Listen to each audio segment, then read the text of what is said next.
എല്ലാവർക്കും നമസ്കാരം. എല്ലാവർക്കും അറിയാം, കമൽ സാർ ചെയ്ത ഒരു മൂവിയിലൂടെയാണ് ഞാൻ ഇൻഡസ്ട്രിയിൽ വരുന്നത്, പരിമളം നമ്മൾ എന്ന മൂവിയിൽ. അതിനുശേഷം ഞാൻ സാറിൻ്റെ കൂടെ സ്വപ്നക്കൂട് എന്നുള്ളൊരു ഫിലിമിലാണ് വർക്ക് ചെയ്യാൻ എനിക്കൊരു അവസരം ലഭിച്ചത്. സാറിൻ്റെ കൂടെ വർക്ക് ചെയ്യുമ്പോൾ ഞാൻ ഒരു പുതുമുഖമാണ്, എനിക്ക് സിനിമയെ പറ്റി പ്രത്യേകിച്ച് ഒന്നും അറിയില്ല. പക്ഷെ ഒരിക്കൽ പോലും ഒന്ന് ദേഷ്യപ്പെട്ട് സംസാരിക്കുകയോ അല്ലെങ്കിൽ ടേക്ക് ശരിയായില്ലെങ്കിൽ ഒന്ന് ഒച്ച എടുക്കുകയോ അങ്ങനെ ഇൻറ്റിമിഡേറ്റിംഗ് ആയിട്ടുള്ള ഒരു എനർജിയും സാറിൻ്റെ ഭാഗത്തുനിന്ന് ഉണ്ടായിട്ടില്ല. സാറ് ഭയങ്കര പോസിറ്റീവാണ്, നമുക്ക് ഓരോ കാര്യങ്ങൾ പറഞ്ഞു തരും. എനിക്ക് ഫസ്റ്റ് മൂവി ചെയ്യുമ്പോൾ പ്രോംപ്റ്റിങ് എന്താണെന്നൊന്നും അറിയില്ല. അപ്പോൾ ഞാൻ ഡയലോഗ് പഠിച്ചിട്ട് ഞാൻ പറയുമ്പോൾ എൻ്റെ അടുത്ത് സലീമേട്ടൻ എന്ന അസോസിയേറ്റാണ്. സലീമേട്ടൻ പ്രോംപ്റ്റിങ് വേണോ? അപ്പോൾ എനിക്ക് അറിഞ്ഞുകൂടെ എന്താ പ്രോംപ്റ്റിങ്. ഞാൻ അതെന്താ? അപ്പോൾ എൻ്റെ അടുത്ത് പറഞ്ഞ് ഇങ്ങനെ ഡയലോഗ് ഞങ്ങൾ പറഞ്ഞു തരും, അപ്പോൾ പറഞ്ഞാൽ മതി എന്നിട്ട് മറ്റുള്ളവർ ചെയ്യുന്നത് കാണിച്ചു തന്നു. ഞാൻ എനിക്ക് പറ്റണില്ല, ബിക്കോസ് അതിനൊരു കഴിവ് വേണം. അവർ പറയുന്നത് കേട്ട് അതുപോലെ ഡിസ്ട്രാക്റ്റഡ് ആയിട്ട് പറയാൻ എനിക്ക് പറ്റുന്നുണ്ടായിരുന്നില്ല. ഞാൻ പറഞ്ഞില്ല, ഞാൻ പഠിച്ചു പറഞ്ഞാൽ. അപ്പോൾ കമൽ സാർ എൻ്റെ അടുത്ത് പറഞ്ഞു, പഠിച്ചു പറയട്ടെ, തുടക്കമല്ലേ, ഫസ്റ്റ് മൂവി അല്ലേ, അതൊക്കെ പഠിച്ചു പറയട്ടെ, അതൊക്കെ ആവശ്യം വരും. അങ്ങനെ എനിക്ക് ബൈഹാർട്ട് ചെയ്ത് പറഞ്ഞാൽ തന്നെയായിരുന്നു എനിക്ക് ഭയങ്കര ഈസി. കാരണം ഞാനൊരു കോൺവെൻറ്റിൽ പഠിച്ചുകൊണ്ട് എനിക്ക് ബൈഹാർട്ട് ചെയ്യാന്ന് പറയുന്നത് ഭയങ്കര ഈസി ആയിരുന്നു. അതെനിക്ക് ആ ഒരു ടിപ്പ് എനിക്ക് ഇപ്പോഴും വളരെ യൂസ്ഫുള്ളാണ്. ഇപ്പോൾ ഈവൻ കന്നഡ ചെയ്യുമ്പോഴും തെലുഗു ചെയ്യുമ്പോഴും ഒക്കെ ഞാൻ ഫുൾ ഡയലോഗ്സ് എഴുതിയെടുത്ത് ബൈഹാർട്ട് ചെയ്തിട്ടാണ് പറയുക. അപ്പോൾ അങ്ങനെ ഒരു ചിലരെങ്കിലും എൻ്റെ അടുത്ത് ഇങ്ങനെ ബൈഹാർട്ട് ചെയ്ത് തരുമ്പോൾ ഞാൻ ഈ കഥ ഇടയ്ക്കിടയ്ക്ക് പറയും, സാർ പറഞ്ഞിട്ടില്ല, പഠിച്ച് പറഞ്ഞാൽ മതി എന്നുള്ള. സാറിൻ്റെ കൂടെ എനിക്ക് ഇപ്പോൾ ഒരുപാട് നാളുകൾക്ക് ശേഷം ഇങ്ങനെ ഒരു ഫംഗ്ഷൻ വെച്ച് കാണുമ്പോൾ എനിക്ക് കുറേ മെമ്മറീസ് ഞാൻ അവിടെ ഇരുന്ന് ആലോചിക്കുകയായിരുന്നു. ഇവൻ സിദ്ധു ചേട്ടൻ, ഞാൻ ഫസ്റ്റ് സാറിനെ കാണാൻ വരുമ്പോൾ സിദ്ധു ചേട്ടനും ജിഷ്ണു ചേട്ടനും ഇരുത്തി കമൽ സാർ കഥ പറഞ്ഞു കൊടുക്കുകയാണ്.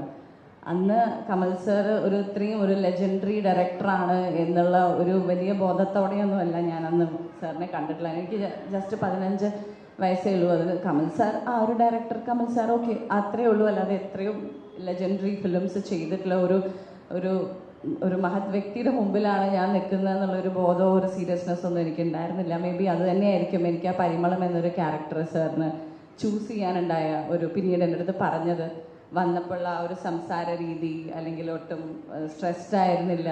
എന്തൊക്കെയോ ഞാൻ ഇങ്ങനെ സംസാരിച്ച്, ഞാൻ പലപ്പോഴും ഇൻ്റർവ്യൂസിലും പറഞ്ഞിട്ടുള്ളതാണ്, സാറിൻ്റെ അടുത്ത് ഞാൻ സംസാരിച്ചുകൊണ്ടിരിക്കുന്ന ആ ഒരു രംഗം ഞാൻ സാറിൻ്റെ അടുത്തൊരു മൂവിയുടെ കാര്യത്തിന് വേണ്ടി പോയ പോലെയല്ല. സാർ എന്തോ എൻ്റെ തിരക്കുള്ള ഒരു ദിവസത്തിൽ സാർ എന്നെ കാണാൻ വന്ന പോലെയായിരുന്നു. എനിക്ക് അങ്ങനത്തെ ഒരു രീതിയിലാണ് ഞാൻ സംസാരിച്ചുകൊണ്ടത്. എനിക്ക് ഡാൻസ് ക്ലാസ് ഉണ്ട്, ഡാൻസിന് പോകണം എന്നൊക്കെ പറഞ്ഞു. എനിക്കാണ് സാറ് പിന്നീട് എൻ്റെ അടുത്ത് പറഞ്ഞിട്ടുണ്ട്, ആ ഒരു സംസാര രീതിയും ഒക്കെയാണ് എനിക്ക് പരിമളം ഇവിടെ ചെയ്താൽ കൊള്ളാം എന്ന് തോന്നിയെന്നുള്ളത്. പിന്നെ സിബി സാറായിട്ടും എനിക്ക് പറയാനുള്ള, ഞങ്ങൾ നമ്മൾ ചെയ്യുന്നതിന് മുമ്പ് സിബി സാർ ഞങ്ങളൊരു ഫംഗ്ഷൻ കണ്ടിട്ട് സിബി സാർ അത് എൻ്റെ അടുത്തും അച്ഛൻ്റെ അടുത്തും സംസാരിക്കുകയും സിബി സാർ എൻ്റെ അടുത്ത് പറഞ്ഞു നമുക്ക് മൂവി ചെയ്യണം കേട്ടോ എന്നൊക്കെ. പക്ഷെ അതിന് മുൻപ് നമ്മൾ ഓക്കെ എന്ന്, പക്ഷെ അതങ്ങനെ സീരിയസ് ആക്കി എടുക്കുകയോ അല്ലെങ്കിൽ അത് സീരിയസ് ആയി പറഞ്ഞാണെന്നൊന്നും നമ്മളങ്ങനെ ആലോചിച്ചില്ല.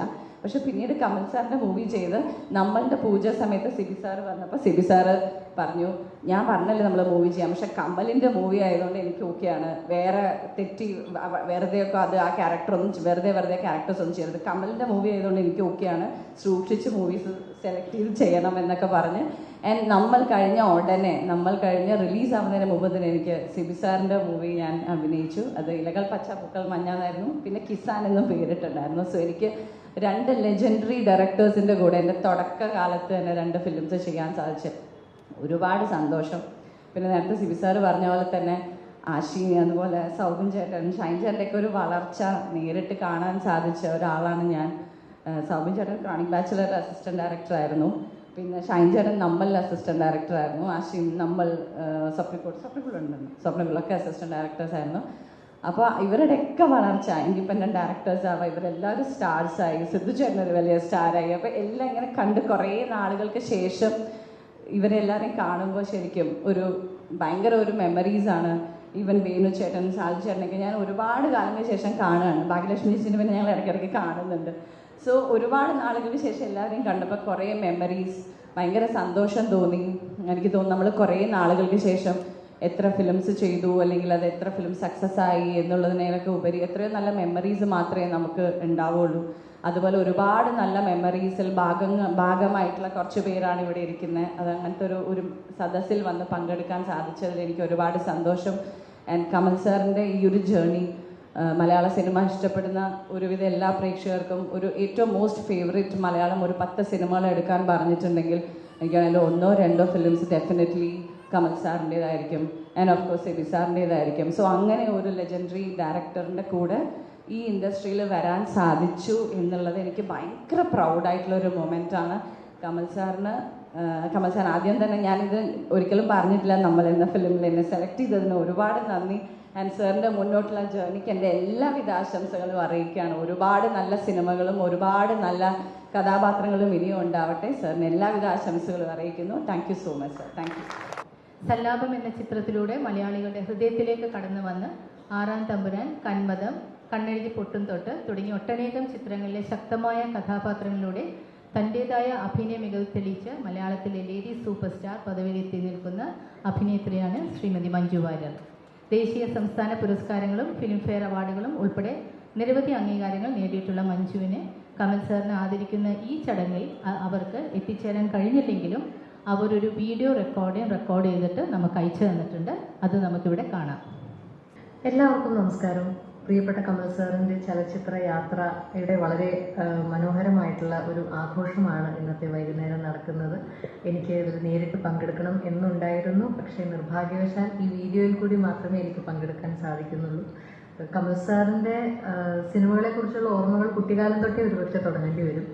അത് എനിക്ക് മുന്നേയും പിന്നെയുമുള്ള തലമുറകൾക്കെല്ലാം അങ്ങനെ തന്നെയായിരിക്കും. അവരുടെ ഒരു സിനിമ ആസ്വാദനത്തിൽ കമൽ സാറിൻ്റെ സിനിമകൾക്കുള്ള പങ്ക് ഒരിക്കലും നിഷേധിക്കാനാവാത്തതാണ് എന്ന് ഞാൻ വിശ്വസിക്കുന്നു. എന്നെ സംബന്ധിച്ച് ആദ്യം മനസ്സിൽ വരുന്നത് കാക്കോത്തിക്കാവിലെ അപ്പൂപ്പൻ താടികൾ, സ്വാഭാവികമായിട്ടും അത് തന്നെയാണ്. പിന്നെ പെരുവണ്ണാപുരത്തെ വിശേഷങ്ങൾ, പ്രാദേശിക വാർത്തകൾ, ഉള്ളടക്കം, വിഷ്ണുലോകം, മഴയത്ത് മുമ്പേ, അങ്ങനെ ആസ്വദിച്ച് കണ്ടിട്ടുള്ള എത്രയോ സിനിമകൾ കമൽ സാറിൻ്റേതായിട്ടുണ്ട്. അത് എടുത്തു പറയേണ്ടത് അതിലെ എല്ലാ കമൽ സാറിൻ്റെ എല്ലാ സിനിമകളിലും വളരെ മനോഹരമായിട്ടുള്ള പാട്ടുകൾ ഉണ്ടാവാറുണ്ടെന്നുള്ളത് എനിക്ക് ഓർമ്മയുണ്ട്. അതേപോലെ തന്നെ പ്രണയത്തിനെ വളരെ രസകരമായിട്ട് പറയുന്ന കഥകളും കമൽ സാറിൻ്റെ സിനിമകളിൽ കണ്ടിട്ടുണ്ട് എന്നാണ് എൻ്റെ ഒരു കുട്ടിക്കാലം തൊട്ടേ ഉള്ളൊരു ഓർമ്മ. പിന്നീട് ഞാൻ അഭിനയിച്ചു തുടങ്ങിയപ്പോൾ എനിക്ക് സാറിൻ്റെ കൂടെ സിനിമകൾ ചെയ്യാൻ സാധിച്ചത് ഈ പുഴയും കടന്ന്, കൃഷ്ണകുടിയിലൊരു പ്രണയകാലത്ത് എന്നിവയായിരുന്നു ആദ്യകാലത്ത്. അതിൽ ഈ പുഴയും കടന്നിനാണ് എനിക്ക് എൻ്റെ സംസ്ഥാന അവാർഡ് കിട്ടിയ ഒരു സിനിമ. ഈ പുഴയും കടന്നായിരുന്നു. അതിനുശേഷം ഒരു ഇടവേളയ്ക്ക് ശേഷം വീണ്ടും അഭിനയിച്ചു തുടങ്ങിയപ്പോഴും എനിക്ക് കമൽ സാറിൻ്റെ ഒരു സിനിമ ചെയ്യാനുള്ള ഒരു സന്തോഷം കിട്ടി. അത് ആമിയാണ്. അതിലും ഇതേപോലെ തന്നെ വളരെ ശക്തമായിട്ടുള്ളൊരു പ്രമേയം, അതിലും ശക്തമായിട്ടുള്ളൊരു കഥാപാത്രം, ഇന്നും എനിക്ക് ഫേവററ്റ് ആയിട്ടുള്ള ഒരുപാട് പാട്ടുകൾ ഒക്കെ ഉള്ളൊരു സിനിമ തന്നെയായിരുന്നു ആമി. അപ്പോൾ എനിക്ക് എന്നും മനസ്സിൽ വളരെ അഭിമാനത്തോടെ സന്തോഷത്തോടെ ഓർക്കാനുള്ള സിനിമകളും കഥാപാത്രങ്ങളും തന്നിട്ടുള്ള ഒരു സംവിധായകനാണ് കമൽ സാർ.